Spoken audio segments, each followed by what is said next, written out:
नमस्कार सभी को। आप सभी का आपके अपने इस YouTube चैनल पर हार्दिक स्वागत है। आज हम आपको बताने जा रहे हैं कि जो परीक्षा में प्रश्न पत्र कैसे हल किया जाता है, उनके उत्तर किस प्रकार से उत्तर पुस्तिका में दर्शाए जाते हैं, उन सभी का अध्ययन हम आज के वीडियो में करने जा रहे हैं। तो शुरू करते हैं आज का वीडियो। इस प्रकार से आपको अपनी अभ्यास पुस्तिका में निर्देश मिलेंगे, तो आप उन निर्देशों का पालन कीजिए।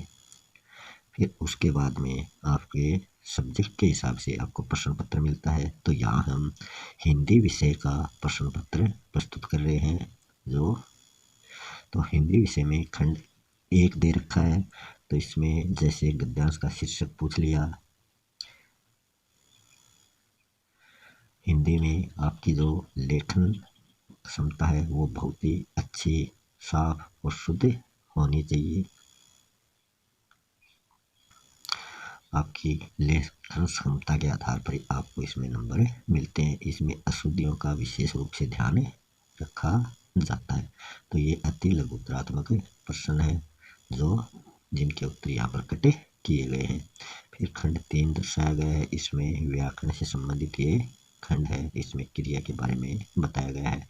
तो आपको किस प्रकार से उसकी परिभाषा देनी है और उनके उदाहरणों को भी प्रस्तुत करना है। फिर यहाँ कारकों के बारे में बताया गया है।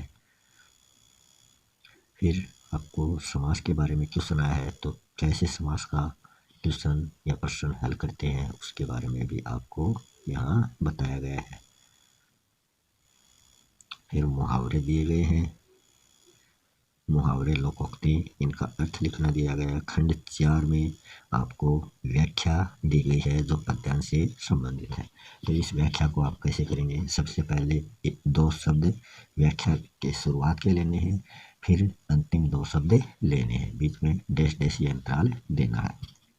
फिर आपको प्रसंग में लिखना है प्रस्तुत पद्यावतरण मतलब पद्य का अवतरण।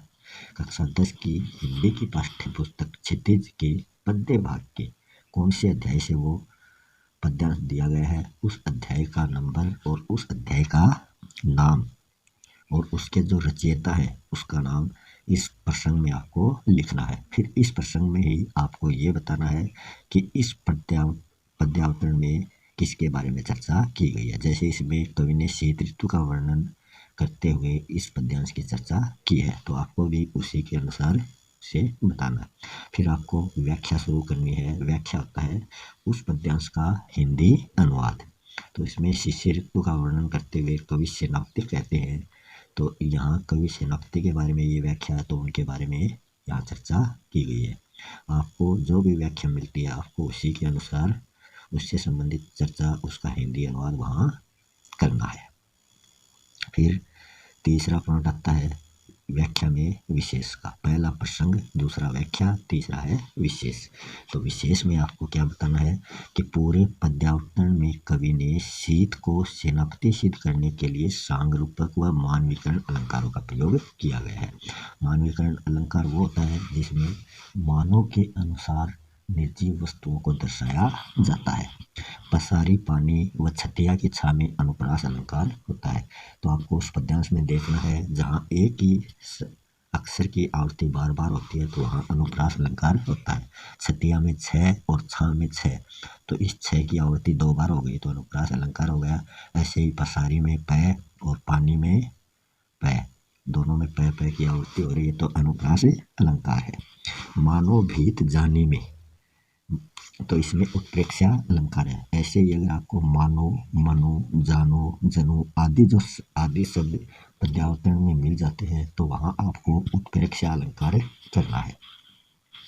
इस व्याख्या में भयानक रस की प्रधानता देखने को मिलती है कि जहाँ डरावने शब्दों का प्रयोग किया जाता है, विशाल विशाल जो भयंकर चीज़ें उनका वर्णन जहाँ किया जाता है वहाँ भयानक रस होता है। और इसमें कवित छंद का प्रयोग किया गया है। कवित छंद में 31 वर्ण होते हैं। वर्ण मतलब जो अक्षर होते हैं उनकी संख्या, जैसे कवित्त में 3 वर्ण है, छंद में 2 वर्ण है। इस आधार पर हम वर्णों को गिनते हैं उस पद्यावतरण में, और फिर उसके आधार पर छंद की पहचान करके उसको विशेष के रूप में लिखते हैं। फिर उस पद्यावतरण, उस पद्यांश की भाषा कौन सी है वो भी आप लिख सकते हैं। काव्य छटा कैसी है, मनोरम है, तो वो भी आप लिख सकते हैं। फिर आपको एक पद्य से संबंधित व्याख्या, एक गद्य से संबंधित व्याख्या मिलती है, एक पद्य से संबंधित मिलती है। गद्य से संबंधित व्याख्या इस प्रश्न पत्र में इस प्रकार है कि यहाँ से ये शुरू होता है मियाँ नूरे से, और डाल दी जाती है अस्थि गुर पर डाल दी गई। तो यहाँ तक ये व्याख्या है। तो पहले हम इसको पढ़ लेते हैं, फिर देखते हैं कि इस व्याख्या को कैसे हल किया गया है। मीरा नूरे के वकील का अंत उसके प्रतिष्ठानुकूल इससे ज़्यादा गौरवमय हुआ। वकील जमीन पर या ताक पर तो यूँ नहीं बैठ सकता, उसकी मर्यादा का विचार तो करना ही होगा।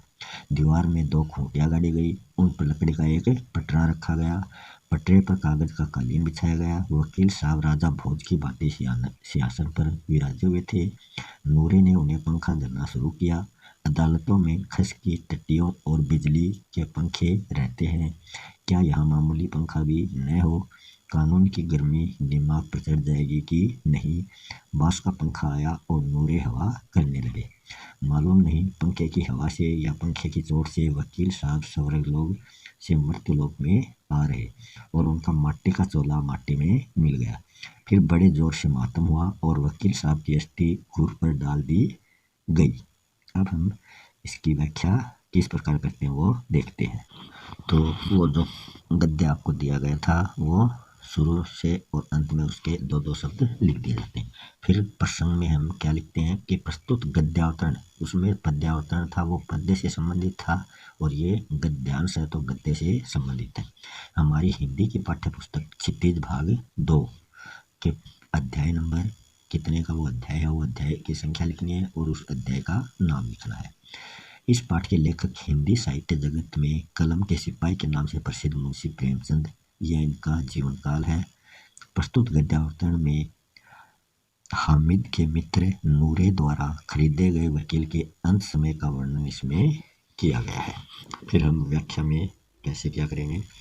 मुंशी प्रेमचंद वर्णन करते हुए कहते हैं कि हामिद के मित्र नूरे द्वारा ईदगाह में खरीदे गए वकील का अंत उसकी प्रतिष्ठा व सम्मान के अनुरूप गौरवमय हुआ।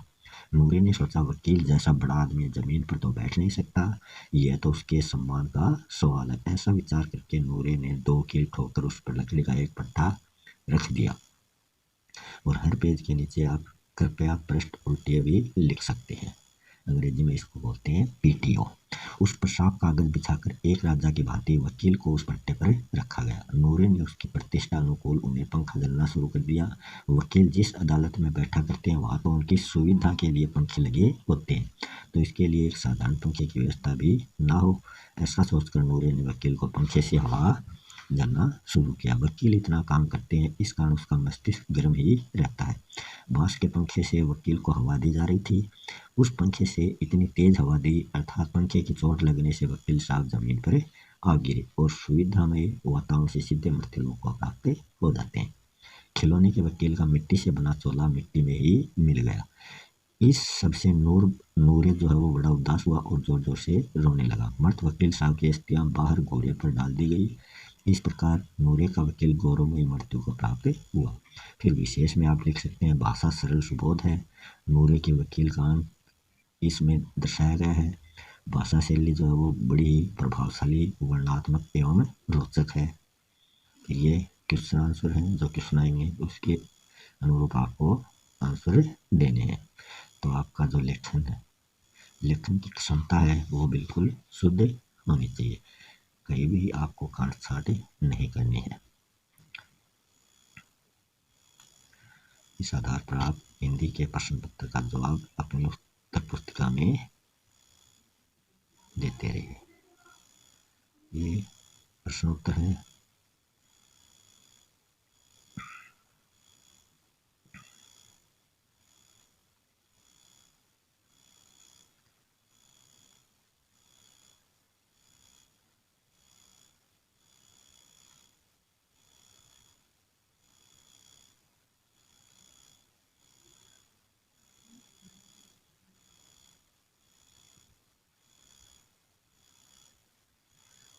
फिर आपको किसी कवि का परिचय भी पूछ लिया जाता है, तो उस कवि के बारे में भी आपको याद रहना चाहिए, उसकी रचनाएं।